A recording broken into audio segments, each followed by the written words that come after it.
Sebelumnya saya juga mengucapkan terima kasih nih kepada Bapak dan Ibu sekalian yang sudah meluangkan waktunya pada siang hari ini, apalagi di weekend. Mungkin ada yang masih sambil kerja, masuk, saya juga. Nah, saya juga mau mengucapkan terima kasih masih mau belajar lagi untuk skill kita ya, untuk value kita sendiri. Oke, izinkan saya untuk share screen sebentar untuk memperkenalkan siapa pembicara kita pada siang hari ini.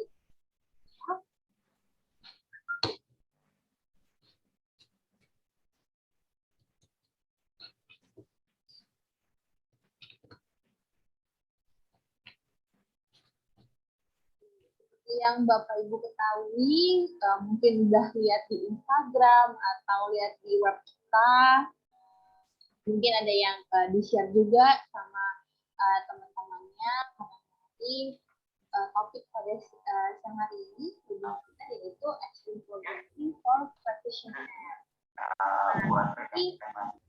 Untuk webinar pada siang hari ini akan dibawakan oleh Bapak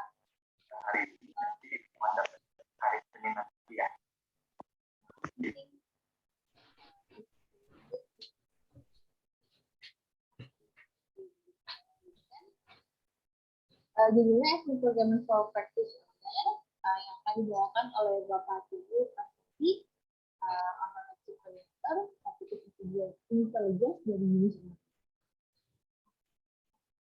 Bapak Ibu bisa lihat wajah Pak Sandi ada di sebelah kiri. Nanti pun Bapak Ibu akan bertemu langsung dengan Bapak Sandi. Oh, Pak Sandi juga sudah hadir di sini ya, di sini. Nanti akan bertemu. Pagi, Pak. Siang, Pak. Udah jam 11 lewat ya? Ya, udah 11. Ya, saya sedikit ceritain nih profil dari Pak Sandi. Nah, Pak Sandi lahir di Pekalongan 7 Juli 1983. Beliau menempuh pendidikan waktu itu S1 manajemennya, yaitu manajemen sumber daya perairan 2001 sampai 2007 di Fakultas Perikanan dan Ilmu Kelautan Undip Universitas Diponegoro ya. Nah, S2-nya Magister Sistem Informasi, menyambung langsung ya Pak ya, dari 2008 sampai 2011 di Undip juga. Namun sepertinya ingin mengasah lagi ya Pak ya, kayak S1-nya jomplang banget sama S2-nya. Mungkin biar lebih mantap lagi S1-nya yaitu Teknik Informatika. Dari 2012 sampai 2016 di Fakultas Teknologi Informasi dan Komunikasi Universitas Semarang. Lalu, nah berikut gambaran kerjaan dan publikasi yang dikerjakan oleh Pak Sandi sendiri. Pekerjaannya berarti dari tahun 2011 baru jadi dosen kontrak di FTI Universitas Semarang. Lanjut di tahun berikutnya dosen tetap sistem informasi STMIK provinsi ya ini. Provisi. Oh, provisi benar. Oh, baik, Provisi Semarang. Mungkin nanti bagi yang belum tahu aku provisi nanti mungkin Pak Sandi akan cerita sedikit ya Pak ya. Lalu dosen kontrak juga di PTI Universitas Budi Luhur Jakarta. Lalu dari 2018 ya Pak ya, berarti sampai sekarang merupakan faculty member struktural prodi PJJ Sistem Informasi Learning di Universitas Budi Jakarta. Dengan publikasinya ada 3, yaitu keterkaitan metode RTL dan pemrograman berbasis web pada tugas akhir lulusan S1 Fakultas Teknologi Informasi Universitas Budi Luhur, dan juga ada design system analysis of water quality survey using macro bentos indicator with biotic index. Mungkin ada kaitannya waktu Bapak ambil S1 ya Pak ya, ada sedikit-sedikit nih. Ya, ini mix antara perikanan dengan komputer. Oh, mix ya, karena sudah ada 2 ilmu yang digenggam ya Pak ya, jadi kita bisa mix. Lalu yang ketiga publikasi itu yaitu informasi ada atau ADI to hearing impaired learning innovation in data and text info, smiling post ya, information system distance learning. Parah banget ini semua keramannya nih pas XO ya. Yang lainnya lagi pada diem aja. Adab itu singkatan dari ayo dengar, ayo bicara. Oh, ayo dengar, ayo bicara. Ini waktu itu dapetin hibah dari Dikti untuk pendidikan khusus. Jadi pendidikan inklusi. Pendidikan inklusi, oke. Ya, ini untuk mahasiswa yang mengalami tunarungu. Oh, makanya ayo dengar, ayo bicara itu ya, Pak ya? Iya. Tulisannya kayak di pemrograman satu. Ya, baik. Nah, mengingatkan lagi sebelum kita masuk ke webinar ini, bagi Bapak Ibu nanti akan selama Pak Sandi yang akan menjelaskan mengenai materi Extreme Programming for Practitioner, nanti silahkan dapat itu ya audionya. Nah, nanti selama Pak Sandi akan menjelaskan mengenai materinya, Bapak Ibu, misalnya di tengah-tengah jalan ada yang mau tanya, boleh nanti langsung chat aja di chat box atau mau raise hand boleh. Selama ini ya, selama penjelasan hanya chat box dan raise hand. Nanti setelah Pak Sandi selesai membawakan materinya, nah bagi Bapak Ibu yang mau langsung open mic bertanya, nanti akan dipersilahkan. Nah, ini seperti itu ya, teman-teman. Baik, tanpa bertanya lagi, saya langsung saja berikan kepada Pak Sandi untuk bisa membawakan materi. Terima kasih. Oke, terima kasih pada Bu Stefani udah berikan waktu buat saya. Sebelum kita mulai, saya ingin silahkan Bapak Ibu bisa membuka menti.com. Kemudian bisa menggunakan kode 71838944 atau bisa scan QR code sesuai dengan gambar yang ada di sebelah kanan. Itu sama saja. Ada satu buah pertanyaan yang saya perlukan supaya saya bisa menjelaskan untuk lebih ke depannya. Seperti itu.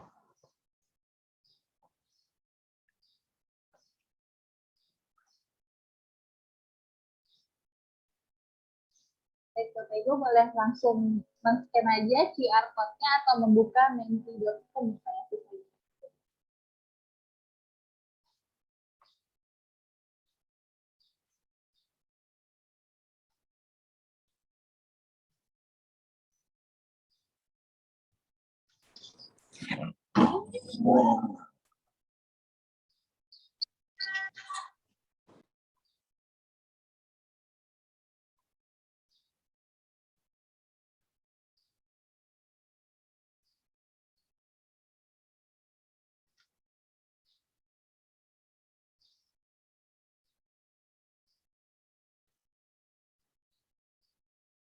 Ya, baru 11.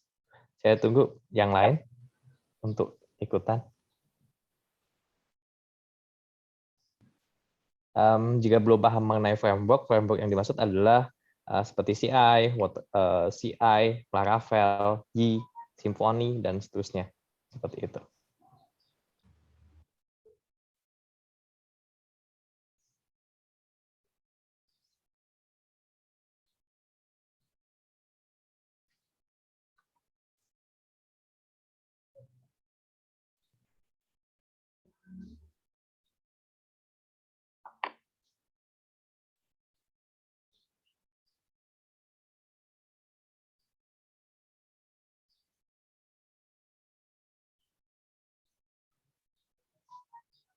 Baru 18 dari 64.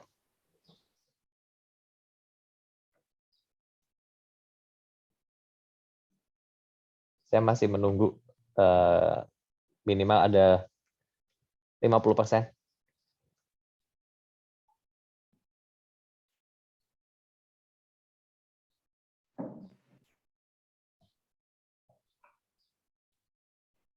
Bisa ditampilkan Pak yang tadi.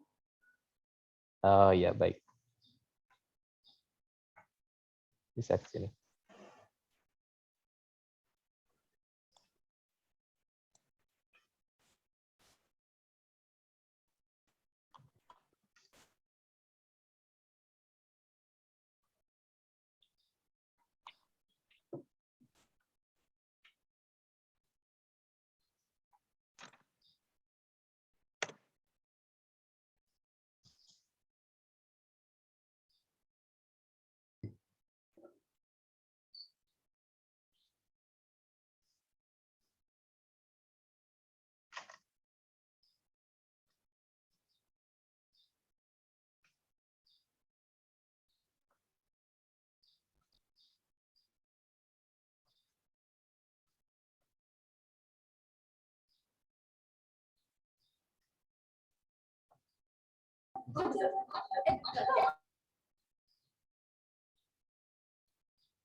Jadi Bapak Ibu dan teman-teman silakan men-scan kuesionernya yang di sini dari ini nanti benar-benar sudah merilis kuota kapan? Masih belum Pak? Sudah cukup. Sudah Sudah cukup. cukup. Oke. Sudah cukup. Oke, sebentar saya tunjukkan. Share hasilnya sebagai berikut. Ya, terima kasih yang sudah berpartisipasi. Jadi, kenapa yang ditanyakan pertama itu karena ini berkaitan dengan nantinya pengaruhnya ke dalam STM programming seperti apa. Jadi di sini udah dapat jawaban bahwa rata-rata itu menggunakan framework atau OOP dan prosedural ini sudah banyak ditinggalkan. Ya, dan lebih banyak ke framework. Kalau lihat dengan posisi sekarang sudah lebih banyak ke framework. Ya, ini kurang lebihnya 50-50. Oke, baiklah. Sekarang saya akan lanjutkan.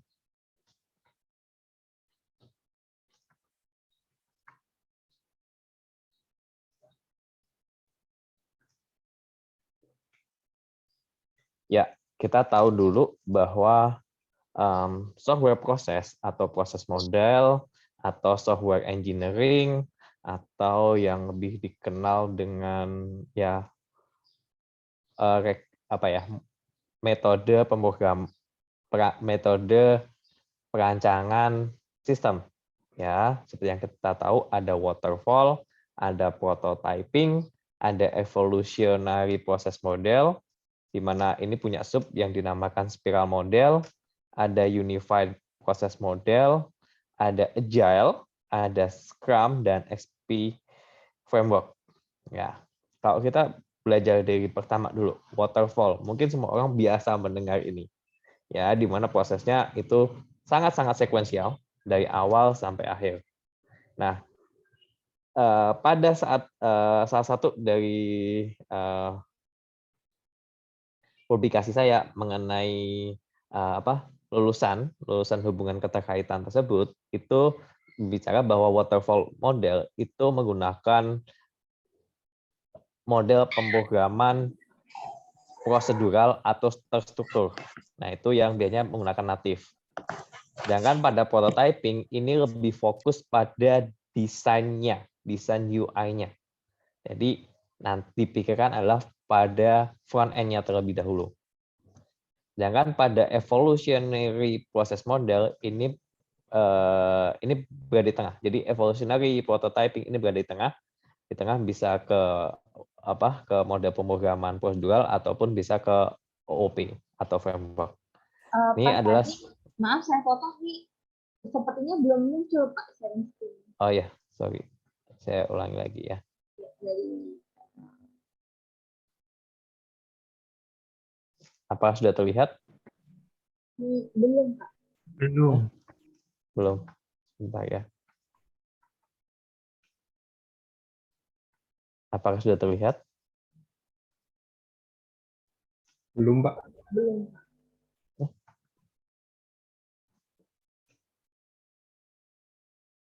Sebentar.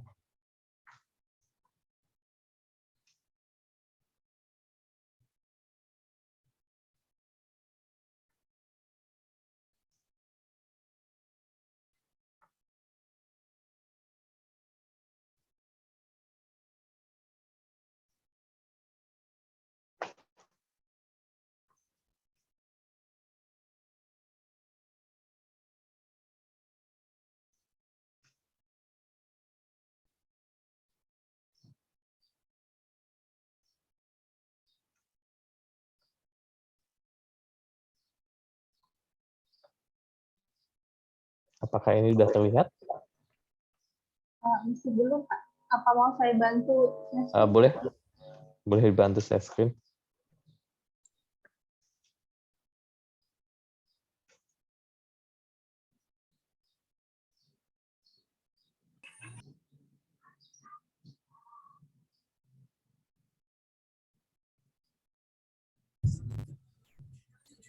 Ya.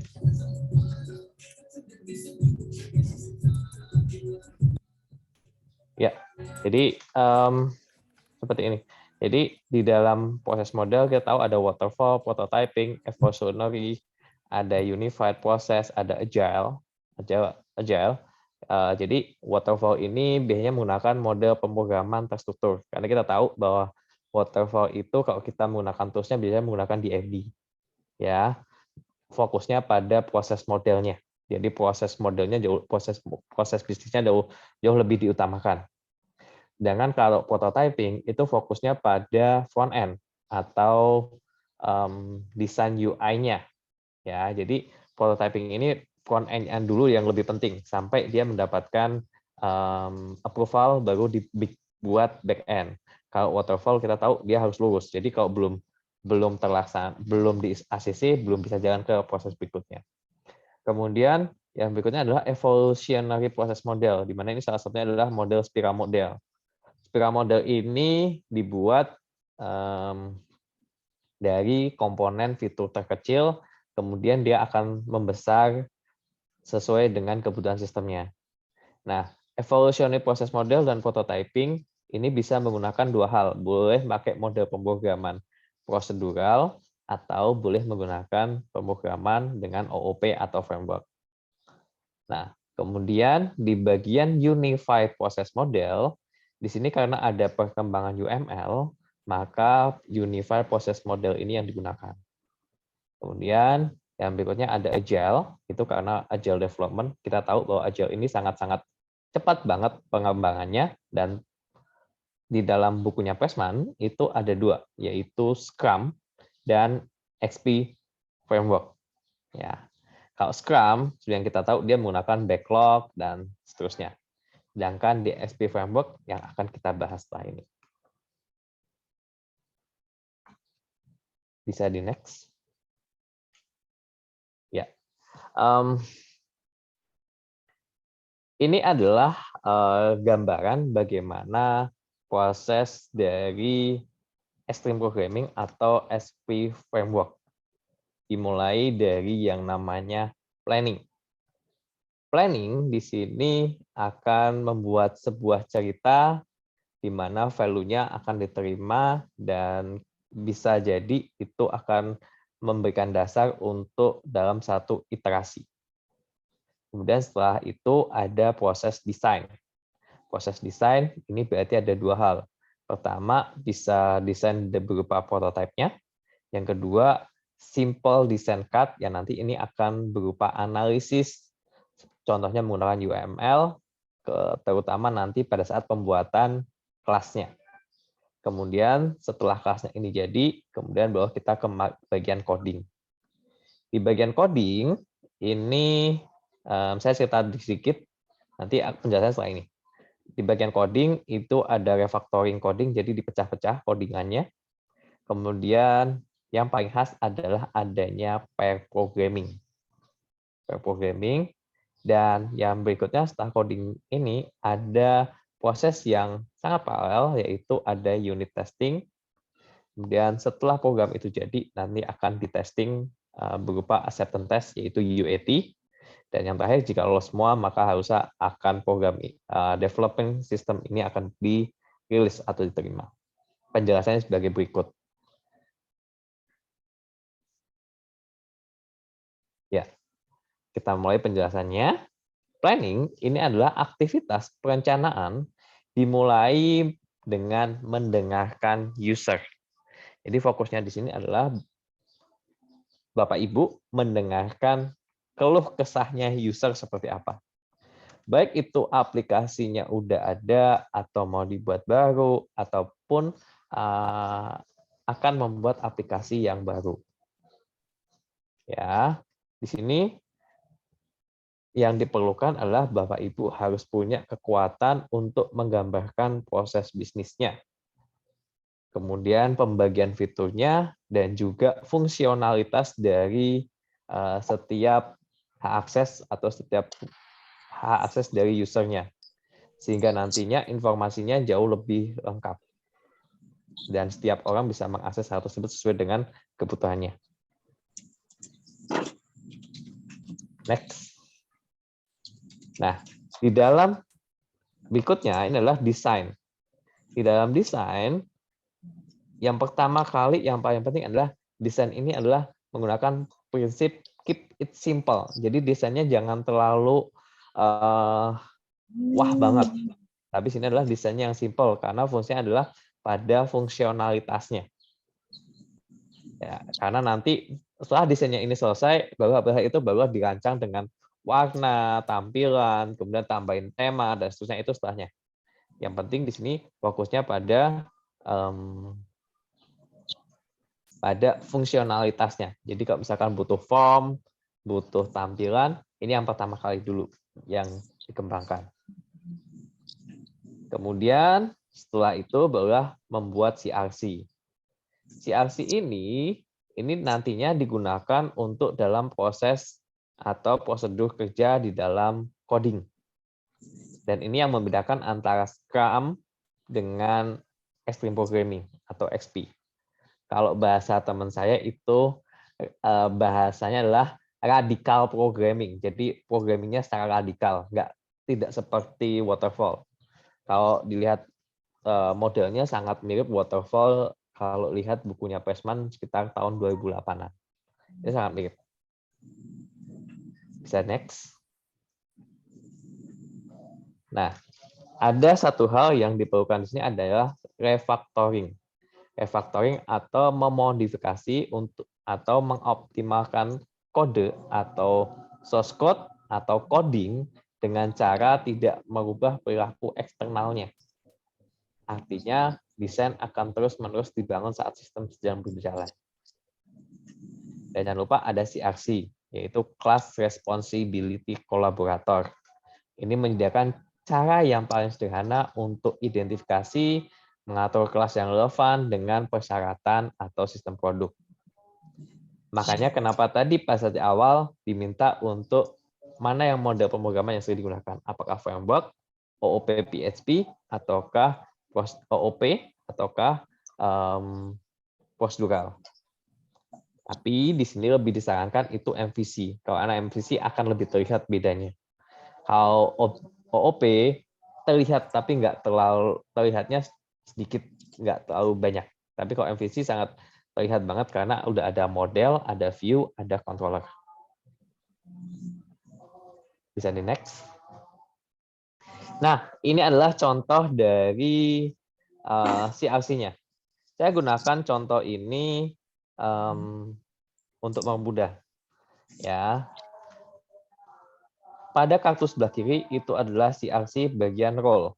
Jadi di sini mengenai buat hak akses atau membuat tabel role. Kelasnya namanya role. Pasti yang pertama dibuat adalah modelnya terlebih dahulu.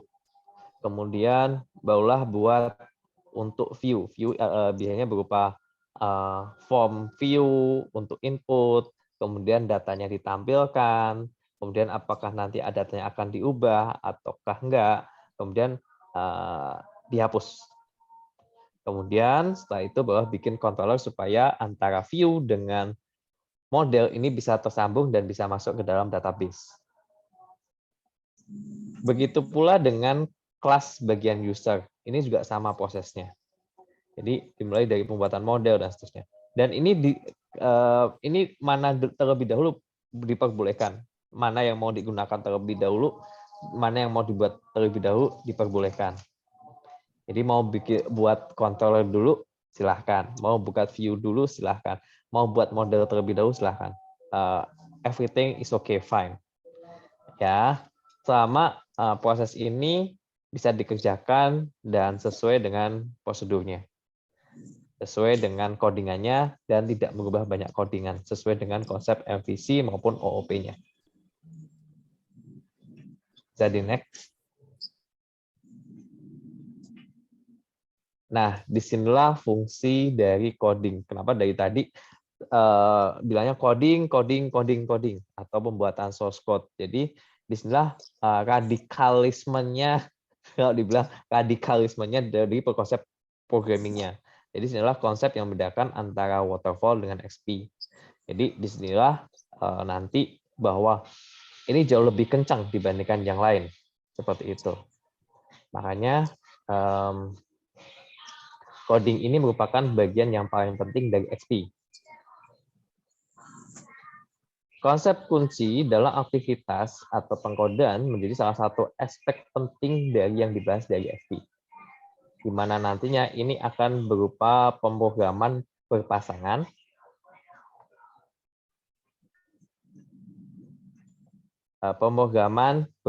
jadi harus ada 2 orang minimal yang berada dalam satu komputer atau satu server. Supaya kenapa? Supaya ada dua kepala yang bisa saling proses, saling berkomunikasi, mana yang kurang, mana yang lebih.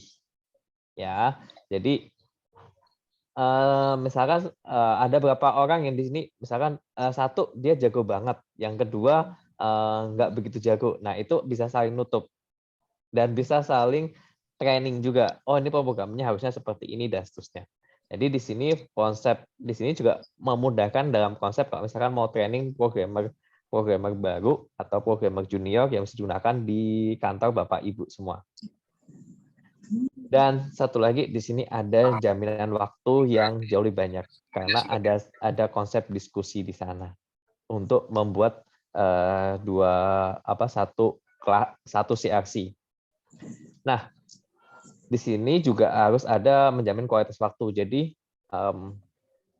programmer A kemudian programmer B itu harus berada di waktu, jadi harus ada pengawasnya satu dan punya program waktu untuk membuat program dalam waktu yang sama. Misalkan programmer A terlebih dahulu dalam waktu 1 jam, programmer B akan punya waktu yang sama hingga si aksi bisa selesaikan, atau misalkan ini selesai berarti akan digantikan oleh programmer yang kedua. Dan itu dengan menggunakan konsep CRC. Jadi CRC-nya dibangun terlebih dahulu. Jadi selesai, tapi itu ganti, atau nggak selesai berarti masih mengerjakan CRC yang sama. Nah, inilah konsep dari CRC-nya. Dan di sini jangan lupa bahwa setiap kali membuat program harus membuat unit testing. Unit testing itu ceritanya adalah bahwa kalau misalkan seorang programmer input data, pasti akan data bisa masuk, ada yang enggak kan? Pertama kali kita bikin aplikasi, input data, misal input data dari form, supaya besok masuk ke database, itu kan berarti ada prosesnya. Nah, kadang kan input datanya ini bisa masuk, tapi nggak bisa tampil. Ada juga datanya nggak masuk, tapi ada tampilan. Ada juga programnya masuk, datanya masuk, kemudian tapi nggak sesuai kolomnya atau nggak sesuai field-nya. Banyak hal. Nah, ini yang harus dibuat dari awal bahwa itu harus bisa sampai datanya masuk ke database, bisa ditampilkan. Itu dulu yang paling penting. Bahwa itu proses edit ataupun delete bisa dilakukan. Ya.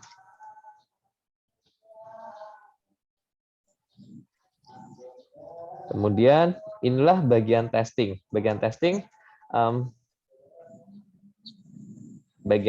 ini bagian testing ini bisa menggunakan salah satu software. Di sini salah satu softwarenya itu adalah Selenium. Selenium, kenapa yang digunakan Selenium? Kenapa nggak pakai yang lain? Karena ini daripada uji manual itu akan tidak terlihat. Kalau misalkan ini menggunakan uji misalkan satu kelas seperti kelas role. Kelas role misalkan udah jadi, maka harus dites ulang bahwa ini kelasnya udah jadi. Nah, ini menggunakan testing software testing supaya jauh lebih cepat. Karena kalau misalkan bayangin kalau Bapak Ibu misalkan harus masukkan 5 data. Itu kan jauh lebih masukin satu-satu jauh lebih susah kan. Makanya digunakan software seperti Selenium ini. Makanya supaya tidak data yang Bapak Ibu masukkan cuma satu doang. Jadi nggak perlu prosesnya nggak terlalu panjang. Cukup pakai software Selenium ini. Pertama Bapak Ibu bisa record terlebih dahulu. Kemudian kalau misal recordnya sudah selesai, nanti akan muncul di bawah ini adalah value yang isiannya. Nanti tinggal merubah data yang ada di value ini, kemudian nanti dijalankan ulang. Seperti itu berikutnya.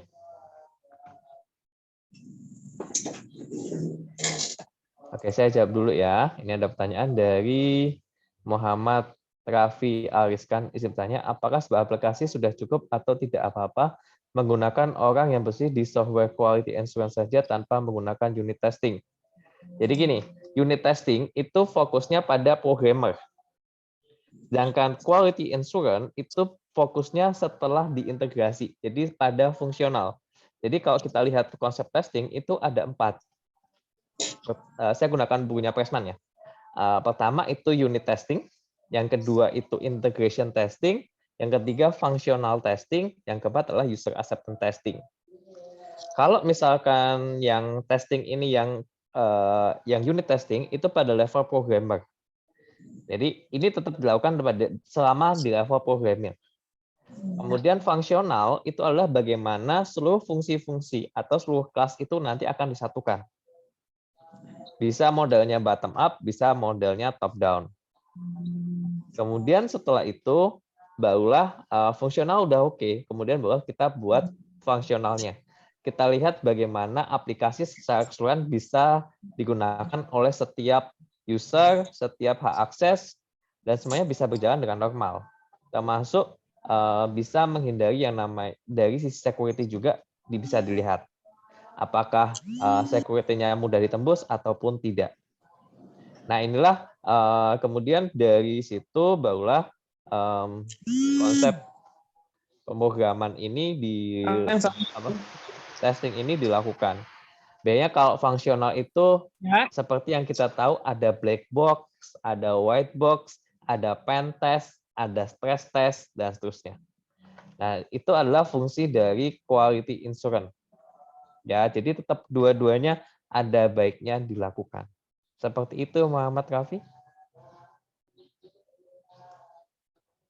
Apakah sudah sesuai dengan harapan Anda, Muhammad Raffi? Ya, thank you. Nah, kemudian setelah testing, ini unit testing, kemudian nanti setelah itu akan disatukan semuanya, kemudian akan menjadi satu integrasi, kemudian baru dilakukan functional testing. Setelah functional testing, ini selesai, ini udah oke semua, kemudian barulah dibuat, dan jangan lupa untuk buat skenario untuk functional testingnya. Jadi black box-nya dilakukan. Nah, setelah black box ini selesai,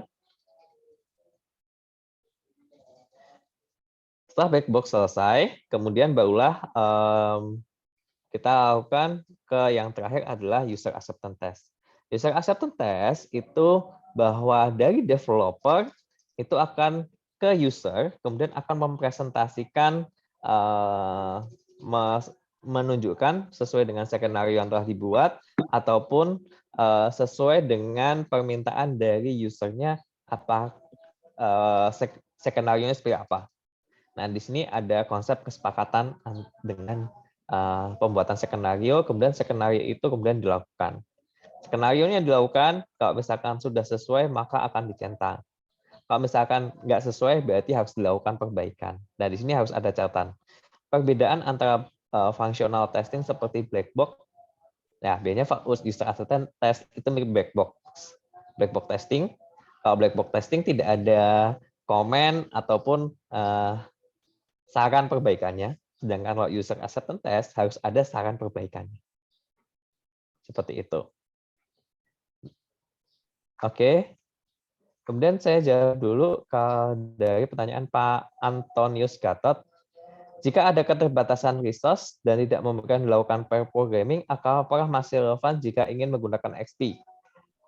Oke, saya jawab masih bisa relevan selama di sini ada yang orang yang ada di bagian quality assurance-nya ataupun orang proses bisnisnya, dia mendampingi pada bagian analisisnya. Jadi tetap satu orang, tapi harus ada orang yang mendampingi. Jadi konsepnya masih relevan bisa dilakukan, tapi ada catatannya. Seperti itu Pak Antonius. Jadi kalau misalkan baiknya itu gunakan langsung tetap menggunakan 2 orang. Ya, karena syarat ST programming adalah syaratnya 2 orang pair programming. Tapi kalau misalkan 3 orang gimana? 3 orang lebih bagus. Tapi kalau 1 orang harus ada yang mendampingi benar-benar di sana. Ya, seperti itu. Gimana Pak Antonius? Semoga menjawab nih untuk Pak Antonius. Sudah Pak, terima kasih. Oh, ya. Oke, bisa dilanjutkan? Nah, dan ini mendorong strategi pengujian bila setiap code diubah atau yang sering terjadi, misalkan ada perbaikan coding atau perbaikan coding ke pada saat revisi atau ada perbaikan debug. Nah, itu yang harus dilakukan. Nah, ini adalah terjadi pengujiannya seperti itu. Dan UAT XP ini juga tadi dijelaskan bahwa pengujian ke pelanggan ditentukan oleh pelanggan, fokusnya pada fiturnya, fungsionalitas, sistem umum yang terlihat, diverifikasi dan semuanya. Jadi makanya skenario UAT ini sangat diperlukan dan ini jauh lebih ekstrim. Bisa jadi contoh dalam satu buah login atau login itu bisa jadi ada 10 skenario di sana. Bisa ada 10 skenario. Kalau misalkan black box hanya 1, kalau di dalam UAT bisa 10 sampai 15 skenario. Dan setiap skenario gagal atau tidak itu akan harus ada rekomendasinya. Oke. Bisa di next.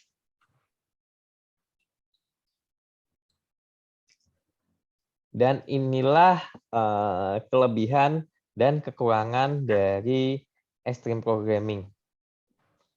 Kekurangannya apa? Pertama, harus menghindari yang namanya godaan kalau kliennya meminta prototype. Ini harus benar-benar harus berusaha untuk menghindari godaan tersebut. Kemudian membutuhkan konsultasi sering tentang kenaikan biaya. Jadi kalau misalkan ada kenaikan biaya atau kalaupun ada perbaikan fitur dan lain sebagainya, ini harus dibicarakan. Ya, jadi sesuai dengan jadwalnya apakah sesuai atau enggak. Kemudian kalau kita melibatkan banyak user, pasti akan banyak perubahan-perubahan yang mungkin berlebihan. Nah, itu yang harus dikomunikasikan dari awal. Nah, kelebihannya adalah bahwa kemungkinan untuk ditolak jauh lebih kecil. Nah, di sini kelemahannya tadi sesuai dengan pertanyaannya Pak Anton. Misalkan ada 1 orang yang mengerjakan ini. Nah, ini harus ada yang tadi seperti yang saya katakan sebelumnya, harus ada yang mendampingi. Nah, inilah fungsi dari harus ada orang yang terampil di sini. Jadi ada ketergantungan di sana. Nah, ini yang harus dihindari. Jadi harus ada proses training seperti itu. Dan ini jauh lebih enak untuk training-training programmer baru. Jadi kalau misalkan bisa digunakan di kantor untuk training programmer baru, kan ada proses pendampingan di sana. Nah, inilah bisa digunakan konsep extreme programming ini. Dibandingkan menggunakan yang lain. Seperti itu. Next. Dan ini adalah referensi yang saya gunakan. Pertama adalah ada Antonio Lopez. Di sini Learning PHP 7 tahun 2016 dan bukunya Pressman tahun 2019 mengenai software engineering. Dan ini yang terbaru tahun 2019 edisi ke-9. Terima kasih atas waktunya. Saya kembalikan lagi ke moderator.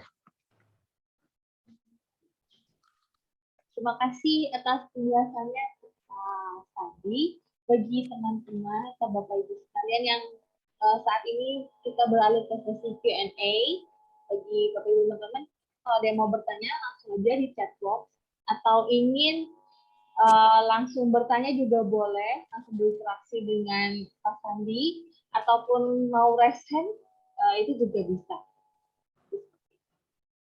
Bagi teman-teman luar sekalian, saya persilahkan untuk bertanya. Jika ada yang masih mau kurang jelas atau mungkin ada tadi kasus di perusahaannya gitu ya Pak ya. Ternyata memakai XP gitu kan, XP programming gitu itu juga boleh langsung dikomunikasikan. Nah, mumpung ada ahlinya nih, ekspertisnya dari kita, dari gitu.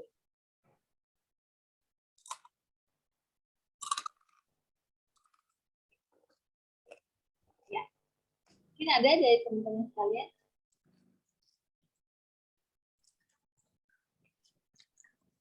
Oh, Pak Antonius Deptot, silahkan Pak, mau langsung open mic juga boleh nih Pak. Oke, Ya. siap. Halo Pak Anton. Ya, Pak Teguh, Bu Stefani. Ya, saya mau sepertinya lebih sharing aja ya, diskusi.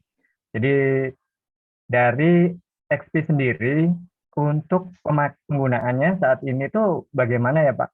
Kalau trendingnya kan saat ini memang agile di Scrum ya. Itu paling banyak karena pengalaman saya juga sebelumnya itu kami di Scrum juga seperti itu. Nah, untuk XP sendiri bagaimana? Karena saya tadi concernnya di pembuatan desain itu kan memang warningnya kita harus meminimalkan atau menahan godaan untuk menyajikan prototipe. Padahal di user requirement itu seringkali user itu juga kan tergantung karakteristik dari user ya. Ada user yang dia itu sudah paham atau punya latar belakang IT, ada yang dia benar-benar user yang awam. Sehingga pokoknya tiba-tiba, tolong deh, ini saya pengennya seperti ini, ada nggak contohnya gitu. Itu sih, itu yang seringkali sehingga kalau seandainya nih kita mau pakai XP, terus ternyata ada kendala seperti itu, kesulitan memvisualisasikan dari user requirement. Nah, ini bagaimana ya kira-kira? Mungkin ada pengalaman gitu, Pak. Terima kasih. Baik, terima kasih. Jadi ini saya cerita pengalaman di tahun 2017-2018. Jadi waktu itu kebetulan kami sedang mengerjakan web profile di salah satu dirjen di pemerintahan. Waktu itu pertama kali yang metode yang diajukan adalah waterfall. Nah, biasanya kan banyak kalau misalnya kita lihat waterfall ini yang diajukan pertama biasanya. Nah, itu sebenarnya yang untuk mengatasi perubahan dari waterfall ke pemrograman cepat dengan waktu yang lebih cepat. Jadi, Extreme ini sangat sesuai. Jadi, ada proses perubahan di sana. Jadi, sebenarnya secara tidak langsung Extreme programming ini mirip dengan waterfall sebenarnya. Karena kan prosesnya itu sama ya dari planning, design, coding, testing, dan baru rilis. Itu sebenarnya sama. Tapi yang membedakan apa sih? Membedakan adalah pada saat codingannya. Coding ini extreme programming itu codingannya dipecah. Kalau kita bicara waterfall kan bicaranya satu proses selesai, satu proses selesai. Sedangkan di extreme programming itu nggak menggunakan konsep itu, tapi codingannya adalah dipecah-pecah supaya jauh lebih simpel. Nah, di sinilah konsep dari XP. Makanya kalau misalkan ada keinginan seperti klien pengen melihat hasilnya dulu, prototipenya seperti apa, ya itu kita harus tahan dulu karena prosesnya kita harus selesaikan dulu satu lingkaran. STM programming itu kan satu lingkaran dulu selesai, satu lingkaran dulu selesai. Bisa dipecah per fitur, bisa dipecah dengan beberapa hal. Kemudian apa yang membedakan dengan Scrum? Kalau Scrum itu prosesnya satu waterfall selesai. Tapi kalau di sini prosesnya itu berdasarkan kelasnya. Kelasnya diselesaikan. Jadi misalkan satu fitur kelas role, berarti diselesaikan dulu selesai. Tidak bekerja ke tempat lain. Nah, ini yang harus dipegang dulu. Makanya di dalam STM programming harus dijaga adanya 2 orang tadi. 2 orang di dalam pair programming seperti itu. Dan di sini konsep untuk testingnya jauh lebih konsep testingnya kan menggunakan unit testing. Jadi di situ akan menggunakan lebih simpel dan testingnya lebih kecil dulu, baru habis itu ke yang besar. Seperti itu, Pak Antonius. Mudah-mudahan memberikan insight yang baru, Pak. Gimana, Pak Anton? Terima kasih.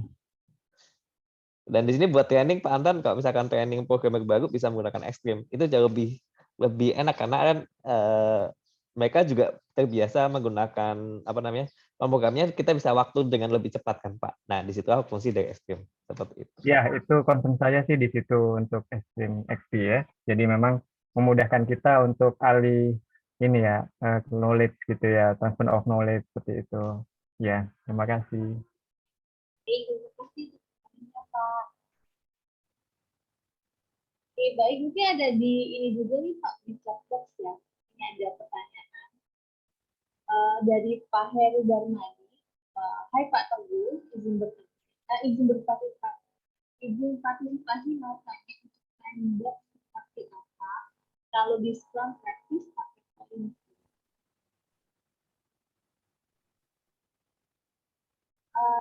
Maksudnya gimana ya? Saya belum mengerti time box di sini. Mungkin lebih dijelaskan lebih lanjut. Mungkin Pak Heru Darmadinya bisa langsung tanya langsung deh. Oh, boleh nih Pak Heru, boleh open mic langsung.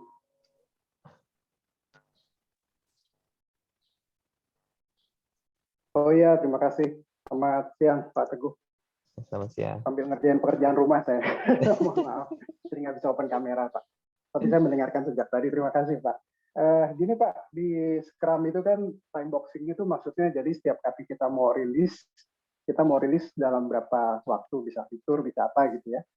Yang saya alami seperti itu. Nah, kalau di XP itu sebelum ke sana, di XP itu kan salah satu bentuk dari Agile ya, kalau saya baca tadi ya. Yes. Agile Programming. Dan di Sprint itu juga salah satunya, Scrum itu salah satunya bagian dari Agile, Scrum Practice ya. Nah, pengen tahu perbedaannya itu aja sih. Kecepatannya itu dibagi dalam satuan apa biasanya. Coba pengalaman di Scrum itu kan biasanya ada sprint dalam waktu 3 minggu atau berapa gitu ya. Nah, kalau di XP itu seperti apa? Pengen sharing di situ, Pak. Karena belum pernah pengalaman. Oh iya. Ya. Baik Pak Heru, seperti ini. Jadi yang membedakan XP dengan Scrum, pertama itu konsep pemrogramannya. Jadi kalau Scrum mungkin menggunakan modelnya satu backlog, kemudian diturunkan jadi satu sprint dan itu ditarget selesai.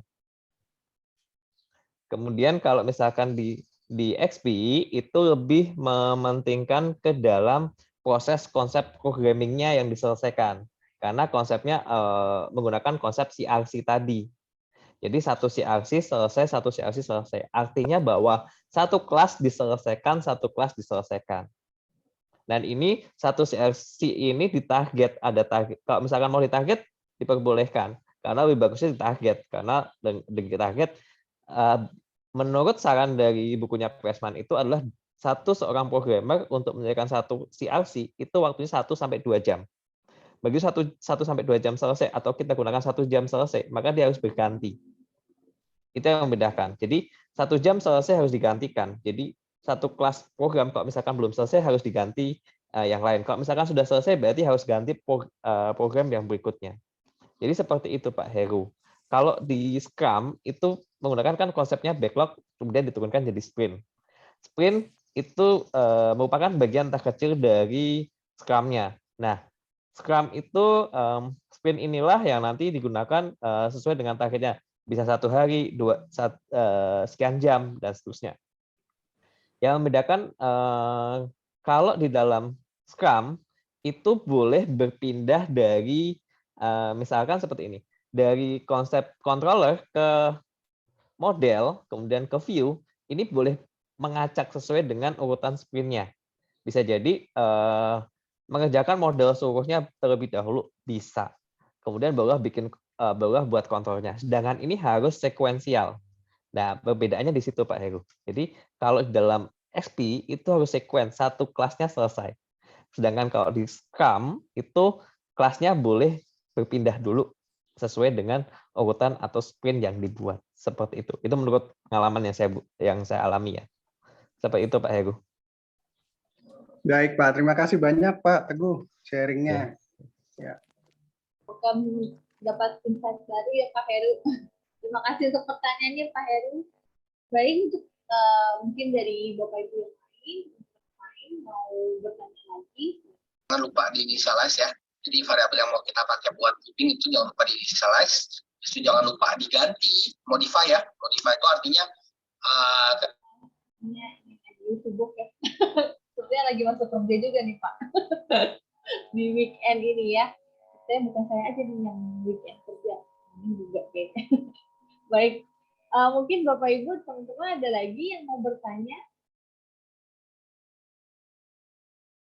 Mungkin seperti Pak Anton tadi ya, Pak Antonius, Pak Heru, mungkin di kerjaannya, di perusahaannya, atau nggak mengerjakan yang berhubungan gitu. Tapi lebih, sebenarnya XP itu lebih gampang atau lebih apa sih Pak? Kenapa kita harus pakai lebih better pakai ini gitu? Kenapa maaf? Oke. Jadi mungkin sambil menunggu pertanyaan dari Bapak Ibu yang lain ya, kan tergolong orang awam nih kayaknya ya, dari tadi saya mencoba memahami nih. Tapi dulu saya itu user juga gitu Pak. Misalnya saya minta bikin channel apa gitu ya, kayaknya yang diceritain sama Pak Antonius Dokter tadi itu kayaknya model-model user saya. Saya yang kayak gitu. Nah jadi enaknya gimana sih Pak? Atau misalnya case by case yang menggunakan XP atau menggunakan jadi ya kayaknya call gitu atau gimana gitu. Supaya apple to apple Scrum sama XP ya. Oh iya. Ya, kalau misalnya kita lihat sebenarnya gini, XP ini menurut pengalaman saya itu sedikit agak-agak mirip dengan waterfall. Ya, cuman bedanya adalah di codingannya dari saya pengalaman. Tetapi kalau Scrum kan kita berdasarkan sprint, backlog dulu, sama seperti gini. Gambarnya kalau Scrum itu sama seperti satu buah gelondong kayu, kemudian dibagi-bagi, kemudian akan bentuk satu lemari. Itu kok Scrum. Tapi kalau kalau XP itu sudah ada dulu dari perencanaan dari awal. Oh, kita mau buatnya seperti ini, tapi yang membedakan di bagian codingannya. Jadi desainnya dibuat simple, kemudian dibagi berdasarkan kelas-kelasnya. Jadi XP ini kelasnya yang diselesaikan. Jadi kenapa pertanyaan pertama tadi adalah saya ingin lihat OOP atau framework ataukah prosedural. Kalau misalkan menggunakan OOP berarti kelasnya diselesaikan. Berarti kalau misalkan menggunakan MVC berarti satu model MVC diselesaikan. Jadi selesainya adalah satu fitur. Nah, untuk belajar pertama itu baiknya menggunakan XP saja terlebih dahulu. Ini untuk pembelajaran itu jauh lebih mudah. Untuk yang programmer baru pakai yang ini dulu. Tapi kalau misalkan sudah expert ya bisa tetap menggunakan ini, bisa menggunakan ke yang lain. Kan itu jauh lebih bagus lagi ya. Terserah. Tapi untuk proses pembelajaran pertama awal saya lebih menyarankan ke XP untuk pembelajaran pertama awal-awal.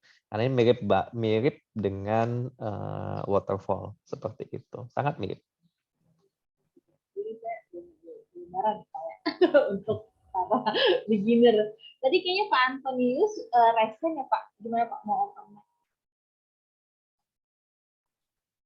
Oh iya, karena tadi belum ada yang bertanya ya, jadi saya isi aja. Eh, Kalau untuk XP ini, apakah memungkinkan juga untuk dikombinasi dengan waterfall menjadi hybrid gitu, Pak, untuk Bisa, metodenya? bisa, Oh, bisa. masih Justru bisa ya? malahan asal dari ekstrim ini dari waterfall biasa, Pak. Oh, oke, I Cuman lebih see. diupdate. Kalau saya baca buku, saya menggunakan bukunya Pressman. Jadi waterfall dengan lebih update itu adalah nanti jadinya XP seperti itu. Karena yang membedakan kan Oh, kalau codingannya. Makanya kalau codingan yang lama kan kita masih ingat satu proses dulu, input data selesai, habis itu ditampilkan. Benar ya Pak Anton ya? Tapi kalau ya, ya. misalkan di sini ini berdasarkan kelas karena dibuatnya adalah berdasarkan kelas OOP atau framework MVC-nya. Itu yang membedakan di situ. Kalau waterfall kan nggak menggunakan kelas. Di situ yang membedakan. Ya, Dan ini merupakan update-annya. Sebenarnya kalau saya lihat, kalau saya baca di bukunya Pressman di 2010, itu bentuknya sama. Cuma bedanya ada di coding. Karena codingnya ada refactoring-nya di sana. oke, ya, terima kasih, Pak. Terima kasih. Ini ada pertanyaan dari Safrifudin Zuhri. Ya, Monolith dibandingkan microservices karena penjelasan XP mirip dengan waterfall, sedangkan XP termasuk agile development. Monolith dengan microservices. Oh iya, saya jadi ingat nih. Saya dulu pernah nulis publikasi juga. Jadi monolith dengan microservices sebenarnya gambarnya sama. Benar Sarifudin, Pak Sarifudin benar banget. Jadi monolith dengan microservices. Jadi waterfall itulah konsep dari monolith, microservices contoh dari extreme programming. Kalau Pak Sarifudin pahamnya itu, ya benar konsep pemikiran seperti itu. Jadi XP itu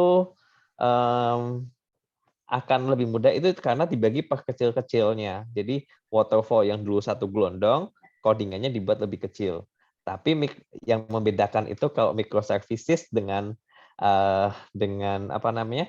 Dengan monolith. Kalau microservices kan database-nya yang saya tahu itu database-nya sedikit ada pemisahan, tidak normalisasi hubungan antar relasinya tidak digunakan di sana. Jadi nanti akan ada satu cara penghubungan sendiri. Sedangkan kalau di sini itu masih sifatnya ini datanya masih harus terhubung karena kan masih ada konsep normalisasi, cardinality dan lain sebagainya dari sisi database-nya. Itu yang membedakan di situ. Seperti itu Pak Sarifudin. oke. Mudah-mudahan menjawab ya. Jadi, Pak, terima kasih. Baik, kita masih membuka pertanyaan lagi. Apakah dari Bapak dan Ibu kita masih ada 2 penanya nih. Masih bisa. Baik, bagi teman-teman yang lain atau Bapak Ibu sekalian, ada yang ingin ditanyakan lagi ke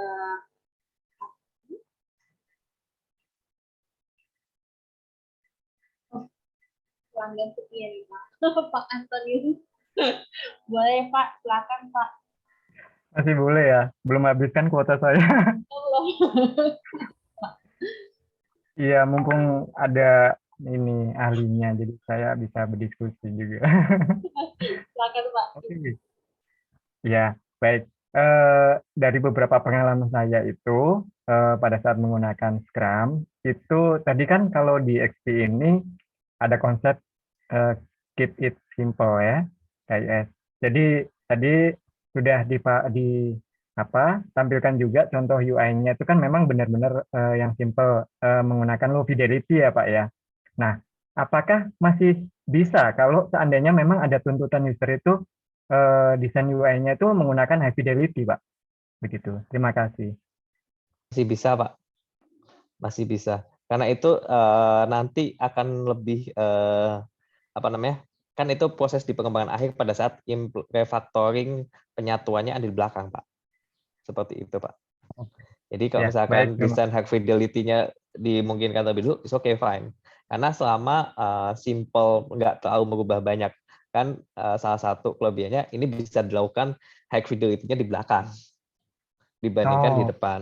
Jadi seperti itu. Jadi pada saat nanti integrasi, testing, sebelum rilis terakhir itu dibuat di situ. Karena di sini yang diperlukan adalah proses pertama kali, proses untuk buat role, input data, buat informasi, pengolahan itu terlebih dahulu diperlukan. Masalah untuk pembuatan yang ketampilan, ditambahkan mungkin bootstrap ataupun tema-tema yang lain, itu akan barulah di situ dilakukan. baik. Terima kasih, Pak. Ya, sama-sama. Ada lagi yang bertanya yaitu dari Bapak Muhammad Taufik Irawadi.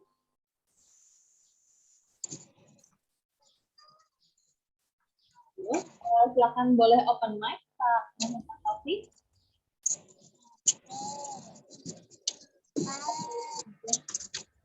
Kita sudah masuk pertanyaannya mungkin tadi belum ya? Ya, Bapak Taufik.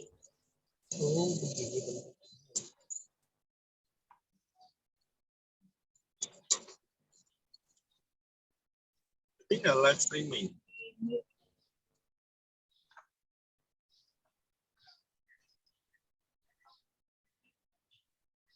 Jadi kalau Pak Muhammad ingin bertanya, boleh di chat box. Jadi kalau malu kita.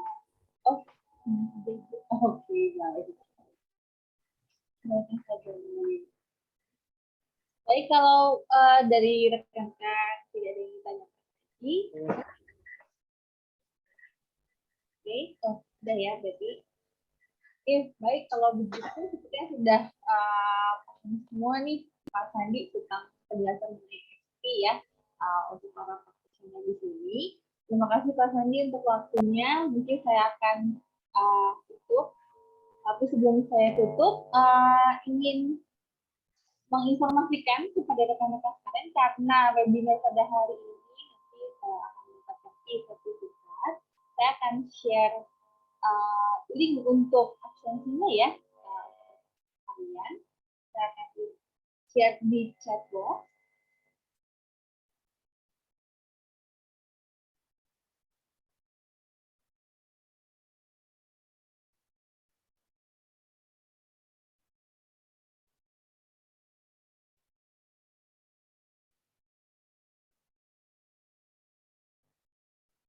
Sebelumnya juga saya minta bantuan kepada teman-teman sekalian untuk mengisi survei mengenai webinar pada siang hari ini. Boleh langsung diklik saja. Saya sudah sampaikan di chat box dan juga absen pada siang hari ini webinar ya. Absen ini akan saya tutup di jam 3 sore. Jadi Bapak teman-teman sekalian nanti setelah webinar ini atau setelah webinar ini boleh langsung mengisi ya mengisinya dan surveinya juga. Nah, sambil teman-teman mengisi survei, saya mau update sedikit juga mengenai Binus Online Learning. Saat ini Binus Online Learning sedang membuka pendaftaran kembali untuk perkuliahan di bulan November. Ya, seperti yang kita ketahui, kita punya program unggulan yaitu program RTL. Jadi mungkin bagi rekan-rekan di sini yang punya saudara gitu ya, di Bandung, yang mungkin sudah bekerja tapi belum berkuliah, namun punya pengalaman bekerja minimal 3 tahun, boleh mengambil program RTL ini. Jadi jangan takut kalau sudah bekerja nanti nggak bisa kuliah, kita bisa bahkan kita bisa bantu masuk untuk program RTL, di mana nanti pengalaman kerjanya bisa dibuka dengan mata kuliah tertentu. Jadi kalau misalnya harus 4 tahun nih S1 kuliah, tapi karena sudah bekerja gitu ya minimal 3 tahun, nanti nggak usah full 4 tahun kuliahnya gitu, bahkan bisa lebih sedikit ya, misalnya 3,5 tahun atau 3 tahun. Tapi tergantung dari penilaian. Lalu kita juga ada program Indonesian Community Scholarship. Jadi tadi yang saya bilang mungkin saudaranya kakak kandung atau adik kandung atau mungkin ayah gitu ya.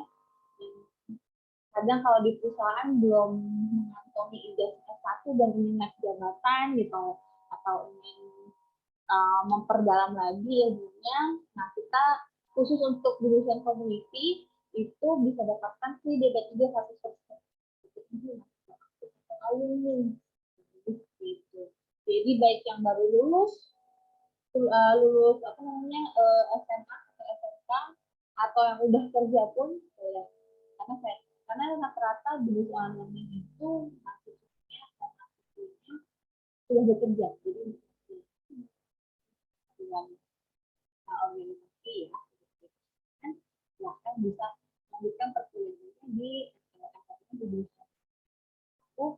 Kita sebenarnya bukan lagi malah sudah online ya, baik perkuliahan dan ujiannya.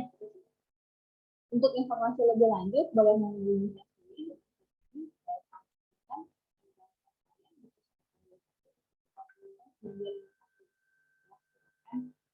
Menghubungi saya kalau mau bertanya.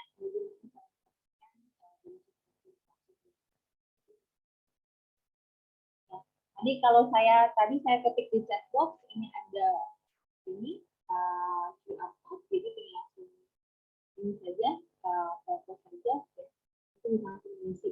Karena aksesnya akan tutup juga. Oke, jangan lupa mengisi survei. Karena ini untuk kedepannya, kalau kita mengadakan webinar lagi, untuk input kita agar webinar ini harus berjalan lebih baik lagi. Mungkin ada topik-topik yang sepertinya ini sedang ada nih di kerjaan gitu ya, dan berat sekali gitu, dan bingung, dan butuh lagi gitu ya, untuk semakin dimanfaatkan ilmunya, boleh nanti silakan berikan di chat box. Kita besok-besok kita bikin webinarnya lebih lagi topiknya. Oke, mungkin dari BINUS Alumni Relation ada yang mau ditambahkan, atau dari BINUS Community ada yang ingin ditambahkan? Tidak ada, Bu. Langsung lanjut aja. Ya, kita ada sesi foto kah hari ini? Tadi sudah dibantu sama Cilisa, Bu. Oh, sudah ya. Oke. Oke. Ya, bisa tolong nyalain kamera ya, Bapak Ibu. Oke, baik. Silahkan nih Bapak Ibu sekalian, boleh menyalakan kameranya. Kita akan foto sesi. Sebenarnya screenshot aja ya, screenshot layarnya.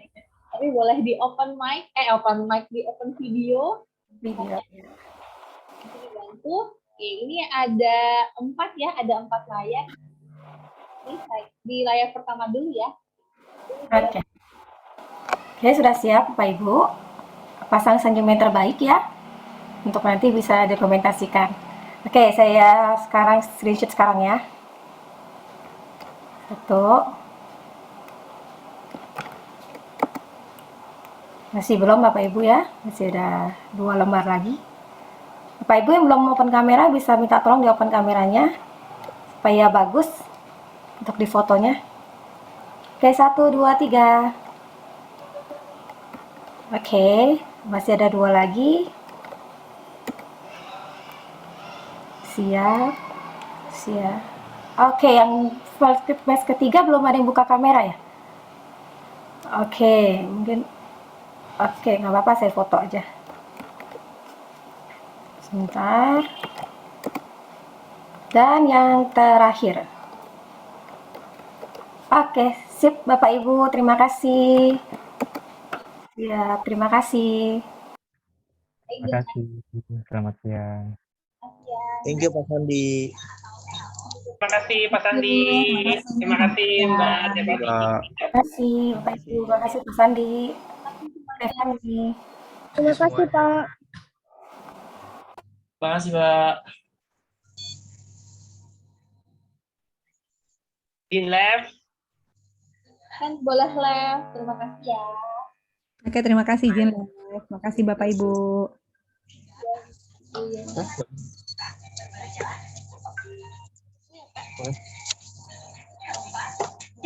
Apa sih nggak punya cikung?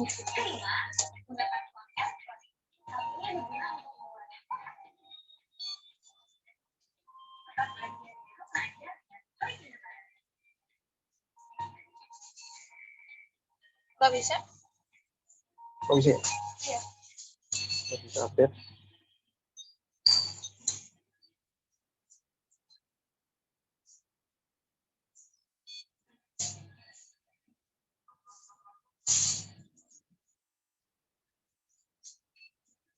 Nggak bisa update, Pak.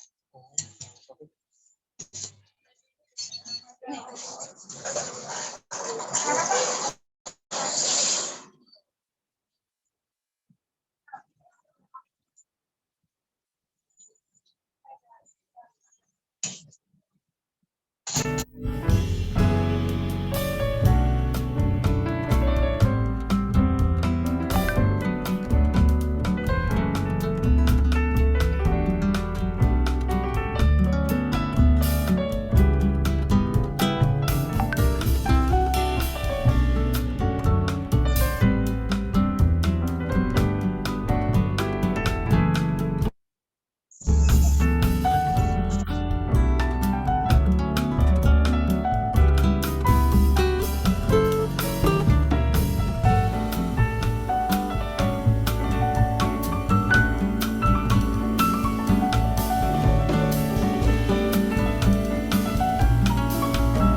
Apa nggak dibaca?